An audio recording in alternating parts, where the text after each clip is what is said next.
La politique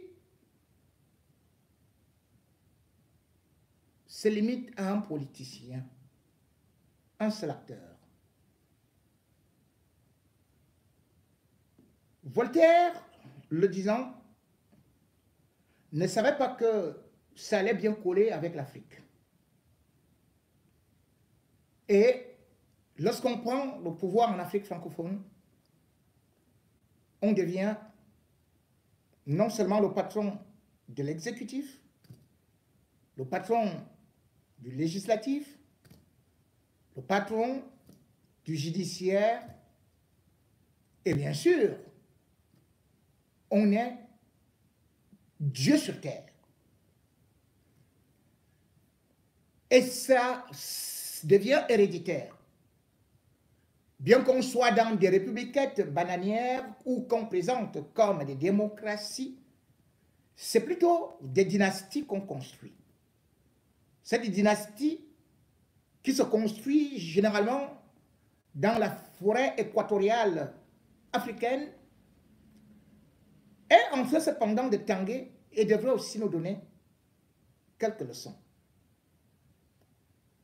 Cette leçon pourrait venir du Gabon. Et en venant du Gabon, puisque ce sont nos voisins directs, il faudrait savoir que ça devrait aussi nous donner une occasion de réflexion avec ce qu'on appelle souvent la fin des règnes. Ali Bongo, on chantait ses louanges comme on chantait les louanges à son père. Dans tous les carrefours, ce n'était que lui. À la radio, à la télévision, ce n'était que lui. Ali Bongo était omniprésent, omniscient. Et d'ailleurs, il était conscient, avant même la déclaration des résultats, qu'il sera encore élu une énième fois, puisque le programme était déjà sorti les 100 jours après l'élection d'Ali Bongo. Ceci a été confectionné par son épouse et son fils adoptif ou son fils tout court, Noureddine Bongo. Mais depuis l'incarcération, depuis le coup d'État du 30 août, on se rend finalement compte que ceux qui faisaient la talakou à Ali Bongo ont pris la voie des buissons. Et ce qui est encore beaucoup plus impressionnant, c'est que Ali Bongo, lorsqu'il a constaté qu'il y avait quelque chose qui n'allait pas et que le coup d'État était en cours, lui qui avait demandé, faites du bruit, faites du bruit, faites du bruit. Je ne sais pas là où se trouve mon fils. Je ne sais pas là où se trouve ma femme. Ali Bongo ne fait plus du bruit. Et pourtant, au Liguingema, avec le CRTI, ont décidé de pratiquement le laisser se débrouiller avec ses maladies. Ils n'ont pas voulu le poursuivre. Ils lui ont dit qu'il était libre de tous ses mouvements. Ali Bongo peut donc voyager, Ali Bongo peut parler, Ali Bongo peut aussi aller rendre visite à son épouse, puisqu'il connaît justement où il se trouve son épouse et son fils. Ils sont à la prison. Mais depuis qu'ils se sont, plus un mot d'Ali Bongo, plus de bruit d'Ali Bongo. Ali Bongo a déjà oublié, a déjà même viré, et ne veut même plus entendre parler de Sylvia Bongo qui, faut-il le dire, elle-même aussi, était la première à passer à ce conspiratisme, disant qu'elle n'a jamais rien géré et qu'elle n'était même pas l'épouse officielle d'Ali Bongo. Ali Bongo est donc devenu muet comme une carpe et ne peut plus, ne demande plus les nouvelles de sa famille si chère. Sylvia est en prison, tout comme son fils. Ali Bongo est dehors et à ce qu'on voit des dernières images, Ces jours deviennent un peu rondouillettes et il ne semble pas avoir le moindre souci. Et dès qu'on lui dit tout simplement, Sylvia Bongo, il prend l'épilepsie, il commence à trembler. Il commence à faire comme l'oiseau. Le nom de Sylvia Bongo est devenu acide dans les... C'est-à-dire que même les dents de Daddy Bongo font... Ses oreilles tremblent comme ça, là, dès qu'il entend seulement Sylvia Bongo, ou bien Noureddine Bongo. Ses cheveux se dressent comme les pics des hérissons. Ali Bongo, voici donc comment est-ce que ceux-là qui nous ont montré leur amour en public, et joie et tout, tant que le pouvoir était là, était si solide. Et aujourd'hui, on voit la fragilité parce que ça ne reposait sur rien, c'est lui, sur le mensonge. En réalité, Ali Bongo a découvert plutôt après le coup d'État. Et c'est à la télé qu'il découvre le vrai visage de son fils, le vrai visage de sa femme, qui n'ont fait que l'utiliser, qui n'ont fait que imiter sa signature, qui n'ont fait que détourner beaucoup d'argent. Et d'ailleurs, si Ali Bongo est débarqué, c'est parce qu'il faut aussi savoir qu'il y a la grogne dans les rangs de l'armée, puisque justement, une certaine somme d'argent est souvent débloquée pour essayer d'engraisser l'armée pour qu'elle soit toujours aux ordres et au pas, puisque lorsqu'on a déjà mangé, on ne regarde plus ceux qui sont à côté en train de pleurer. Mais Oligui, certainement, avait déjà son plan, même s'il aurait mangé. Mais il a eu beaucoup plus de facilité à convaincre les autres de le rejoindre parce que leur prime avait été détournée. Leur prime avait été détournée par son épouse et par son fils. Les frais de campagne n'avaient pas été payés. La preuve, c'est qu'on a pu les retrouver dans des maisons où, pratiquement, devant les médias, on a vu par exemple le directeur de cabinet de Sylvia Bongo, Yann Goulou, avec des liasses d'argent. Bref, des milliards et des milliards. Selon la presse gabonaise, cela se chiffrait certainement à 4 milliards. Mais on n'a même pas tout montré, puisque selon les journaux français, Sylvia Bongo gardait dans ses domiciles plus de 200 milliards. Sylvia était donc dans l'optique, pas de soutenir son époux, mais de l'utiliser pour plutôt placer Noureddine Bongo. Et c'est cet argent qui avait donc été caché.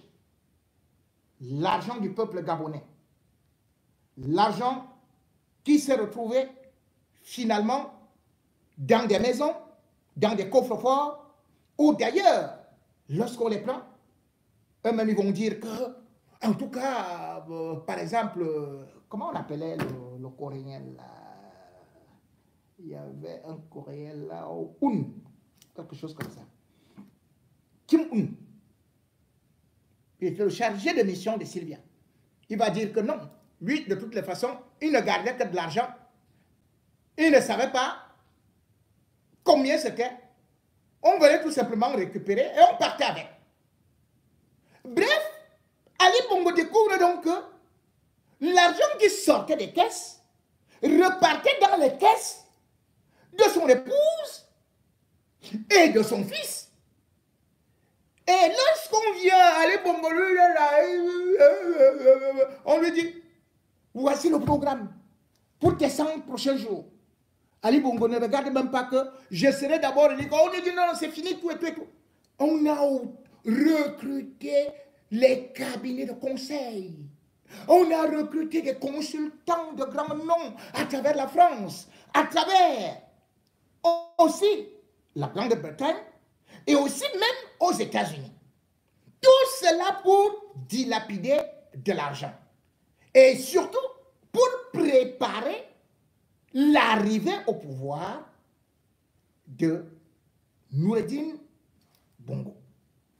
Ainsi, Ali Bongo avait d'abord été transporté dans des valses. Et on lui avait fait croire que, bon, tu sais, ces gens-là qui ont travaillé avec nous en 2015 pour peut-être tel projet, et ils ont encore travaillé avec nous en 2017 sur le projet de l'égalité entre femmes et hommes. Ça, c'est le projet de Sylvia Bongo. On dit maintenant, et ils vont venir travailler avec nous pour de nouveaux projets pour tes 100 prochains jours.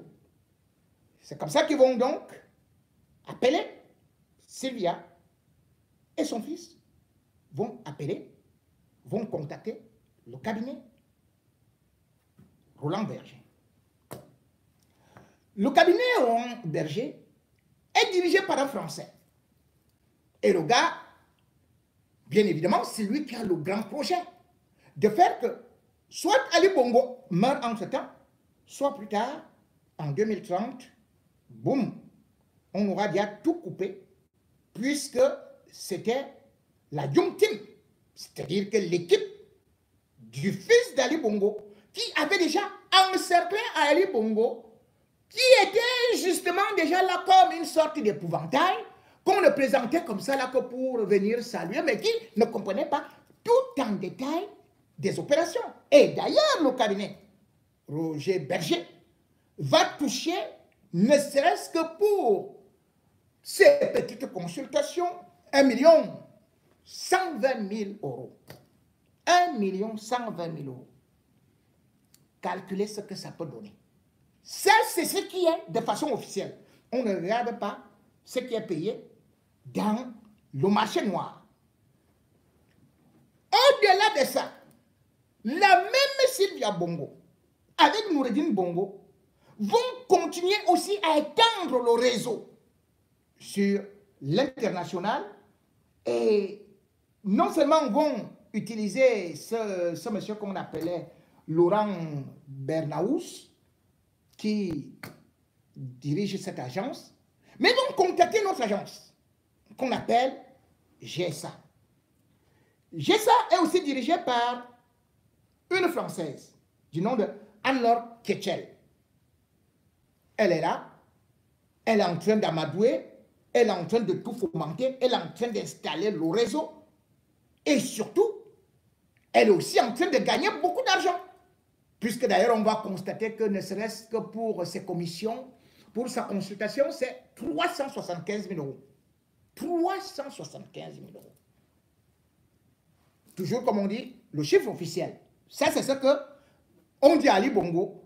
Mais lui, il ne sait pas exactement de quoi est-ce qu'il s'agit. Lui, il croit que tout ça, c'est pour mieux consolider sa prochaine élection et faire que désormais, il soit au pouvoir jusqu'à plus qu'Abraham. Ça ne va pas s'arrêter là. Toujours dans l'optique de préparer l'arrivée de ses fils à papa, ou plutôt de ses fils donnés à papa, ils vont contacter une autre femme du nom de Marion Spatachi. Marion Spatachi, quelque chose comme ça, c'est un peu compliqué. C'est comme les noms de la mafia. Elle aussi va venir au Gabon. Et d'ailleurs, c'est elle qu'on va même trouver avec Noureddine Bongo le jour du coup d'État. Elle est en train de boire son champagne avec un petit machin comme ça, là, et tout, en fêtant la victoire. C'est là où les militaires sont arrivés pour lui dire « Oh les mains !» Elle s'est installée au Gabon. Pendant que les Gabonais ont soif, cette femme-là se lavait les cheveux, la face, le cycle avec du champagne. Cette femme-là elle était conduite comme si elle était vice-présidente. Et d'ailleurs, elle était installée dans le quartier Batterie 4 pour la campagne. C'est elle qui dirigeait les opérations, recrutait des gens à gauche et à droite. Et c'est l'argent du peuple gabonais qui sortait. C'est elle qui signait.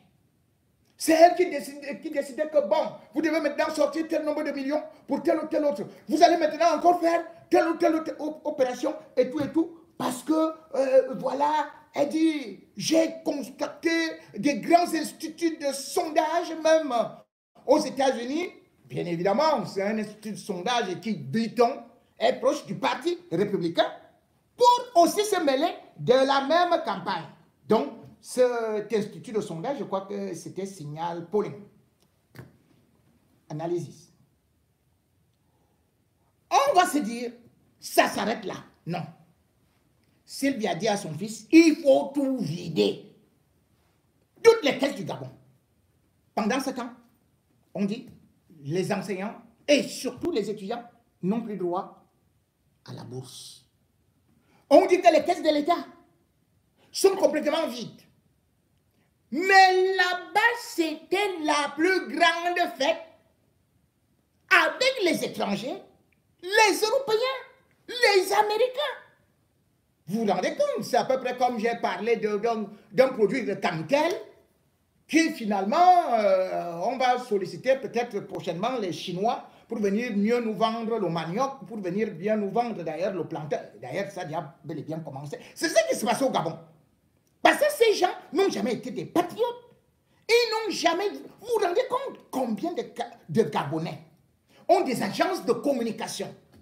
Combien de Gabonais sont sortis des grandes écoles en Europe, aux États-Unis, en Angleterre et à travers le monde? Combien d'Africains, même si ce n'est pas seulement les Gabonais, vous avez vu quand une élection en France, on vient chercher un Africain qui vient nous faire les sondages? Vous avez vu ça quand? Mais en Afrique, et particulièrement en Afrique centrale, de la même façon que Paul Biya a utilisé Yvonne Omnes, de la même façon qu'il continue à utiliser les conseillers occidentaux et français, c'est comme ça que Ali Bongo, qui, à la sortie de son AVC, c'est finalement alors parce qu'à l'époque, il avait un cabinet. Cette fois-ci, c'était tous les cabinets du monde qui arrivaient là-bas, sauf les cabinets africains. Parce que cette femme française ne voulait donner qu'aux Occidentaux. Personne d'autre. Tu viens avec ton dossier, on ne veut pas. Et les gens sont là dans des campagnes et tout, chantent Ali Bongo Baché et tout. Même de l'eau, il n'y a pas. D'ailleurs, elle va partir encore, je crois, à Londres. Là, elle a acheté pas mal de choses. Là où d'ailleurs son fils lui-même dit qu'il avait aussi un cabinet en consultation. Elle va contacter aussi BTP. BTP, advisor. C'est à Londres. Toujours dans la même optique, faisant semblant d'accompagner Ali Bongo. Mais plutôt, accompagne calmement son fils, écartant les Gabonais, prenant les gens qui, on les appelait la légion étrangère, c'est-à-dire que on vous laisse, vous qui êtes Gabonais d'origine, et on prend quelqu'un à côté qui est médiocre, on lui dit, tu te places là, et après, tu travailles pour nous, et tout, et hop, tu parles là, les Kim là, comme vous entendez les Coréens, les machins, et tout, on dit qu'ils vont vous payer ceci et cela. C'est comme ça donc que ça a fonctionné. Résultat des courses, après avoir sorti tout cet argent, où est parti le Gabon? Où est parti Ali Bongo? Ali Bongo a négligé son peuple. Si Ali Bongo, je dis bien si Ali Bongo aimait son peuple, Oligui Nguema aurait été combattu. Oligui Nguema allait sortir des armes. Mais vous avez vu, il n'a même pas eu besoin d'une effusion de sang. Même dans son propre parti, Ali Bongo découvre qu'on ne l'aime pas. Ali Bongo découvre que sa propre fille ne l'aime pas. Et que sa propre fille a été aussi la première à aller féliciter Oligui Nguema. Ali Bongo découvre maintenant que ses demi-frères qui étaient là n'étaient là que pour manger et faire ceci. que sa sœur, ce n'était que pour discuter l'héritage. La leçon est bel et bien là. Ce qui est arrivé au Gabon, parce que les gens n'ont pas voulu comprendre quand est-ce qu'il faut s'arrêter. Ali Bongo, avec son gant, se sont dit que lorsqu'on est au pouvoir, on ne doit jamais lâcher. On ne doit plus jamais partir. Et avec Sylvia, qui avait compris que cet homme était inapte physiquement, mentalement, et qu'il était devenu comme un gros bébé à qui on mettait des couches, a profité de ses lacunes pour exercer justement ce qu'on peut dire l'abus de faiblesse. Ali Bongo, sans être saint, puisque normalement, il devrait être jugé pour des crimes qu'il a commis quand il avait toute la lucidité. Il a fait tirer sur des opposants, empoisonner des opposants, enfermer des opposants, ainsi de suite. Mais c'était avec la bénédiction de Sylvia. Parce que Sylvia savait que tout le travail qu'Ali Bongo était en train de faire, ça allait profiter à lui et rien qu'à lui seul. À elle et son clan, et rien qu'à eux seuls. C'était ça, le plan de Sylvia Bongo. Et malheureusement, c'était Sylvia Bongo qui s'est aussi allié l'amitié et la complicité de Chantal Biya. Devrait justement interpeller celle qui se fait aujourd'hui appeler la présidente, Madame la Présidente. Vous avez vu, Joseph Anderson Lee n'a même pas hésité, lors de Canal 2, d'appeler Chantal Biya Madame la Présidente. Si un membre du gouvernement appelle déjà une première dame Madame la Présidente, alors que la Constitution du Cameroun ne reconnaît pas ce poste, cela veut dire qu'en réalité, ceux qui sont à côté savent aujourd'hui et veulent nous faire croire, comprendre plutôt, que Chantal Biya est celle qui tient la main de Paul Biya, est celle qui signe les décrets, est celle qui chasse, est celle qui maintient, offre des postes. Chantal Biya aujourd'hui est aussi très riche. Elle a déjà acheté des appartements à gauche et à droite, tout comme je parlais de la richesse de Franck Biya qui est parti acheter des immeubles à Nice et un peu partout en France. Mais Chantal Biya a réussi à faire sortir l'argent du Cameroun à travers les maîtres meuniers et aussi à travers d'autres étrangers, les Français, les Américains, les Anglais, pour acquérir un véritable... Comment est-ce qu'on peut dire ça? C'est un trésor de guerre. Ses fils sont impliqués dans toutes les affaires. Regardez ce qui vient de se passer à Douala.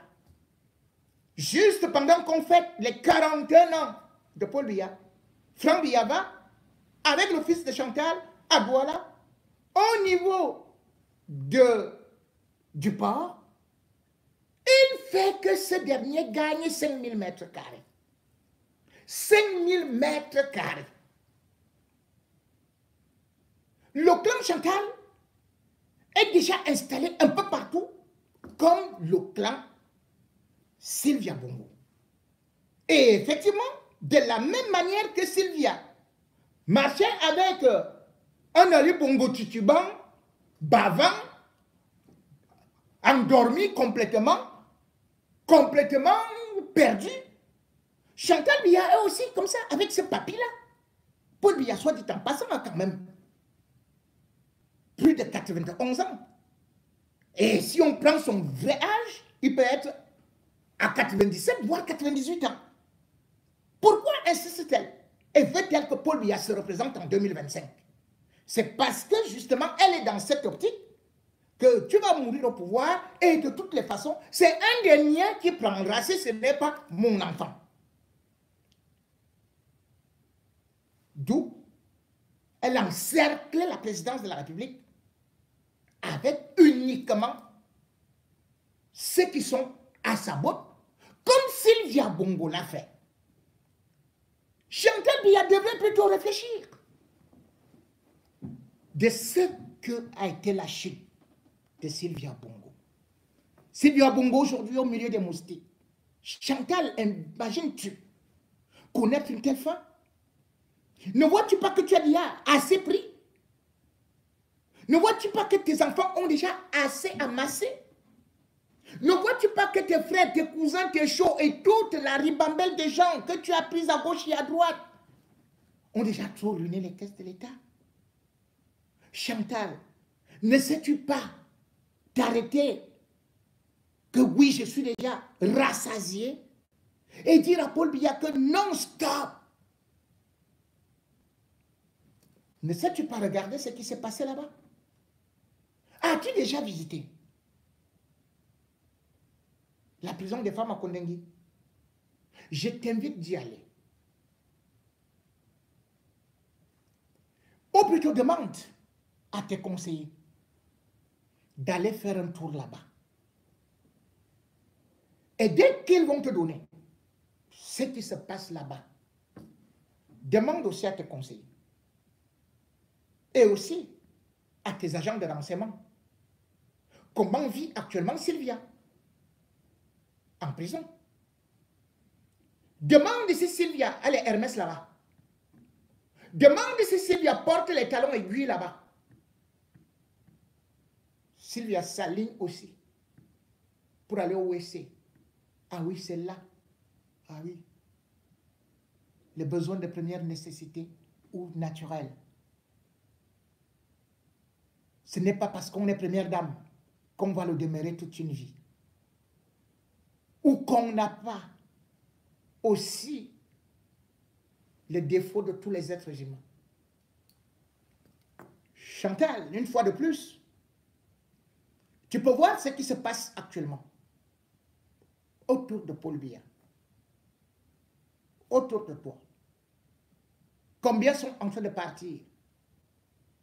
Crois-tu qu'il sera éternel? Et s'il meurt là, tu auras quelle protection? De toutes les façons, il mourra. Comme je mourrai, comme tu mourras. Nul n'est immortel. Qui te protégera si ça te surprend là-bas? Parce que tu es convaincu que quand on finit de l'habiller là, on lui met les dents, on lui colle quelques cheveux là, qu'il est devenu le même Paul Biya, toujours Shoga. On est en train de juger Sylvia, ton ami, pour haute trahison, pour blanchiment d'argent, pour détournement de deniers publics. Chantal, sache que c'est toi qu'on est en train de juger là-bas. C'est ton procès qui est en train de passer au Gabon. Sache que de la même façon que tu avais fait venir une foultitude de gens à travers la fondation, de la même façon que tu as utilisé les professeurs et consorts pour la lutte contre le sida, elle aussi, elle a utilisé ça, non? Est-ce que le peuple gabonais, est-ce que les femmes gabonaises, qu'elles partaient à Madoué, qui partaient l'embrasser là, tu les as vu venir pleurer devant la prison? Personne. Bien au contraire. On les voit plutôt danser. Chantal, as-tu vu les dernières photos que j'ai publiées sur ma page? Ah oui. C'était les portraits d'Ali Bongo quand il était encore Shoga comme Paul Biya. Donc, le seul portrait qu'on continue à nous montrer, c'est celui quand il avait ses 49 ans. Ces portraits d'Ali Bongo, tout puissant, tout beau, tout élégant. C'est chaque Gabonais qui est parti les jeter maintenant dans la poubelle. Ceux qui venaient prier devant ce portrait, ils sont partis les jeter en cachette à 2 h du matin. Tous les bureaux, il y avait son portrait. Il n'y a plus rien dans un seul bureau gabonais. Les portraits de Paul Biya disparaîtront. Tes portraits disparaîtront. Mais la seule chose qui ne pourrait pas disparaître, c'est si jamais tu décidais à convaincre Paul Biya que stop là. On a déjà trop mangé. 41 ans, ça suffit. En 2025, ce sera 43 ans. Sans oublier qu'il était quand même entré dans les hautes fonctions à la présidence de la République à l'âge de 29 ans, en 61.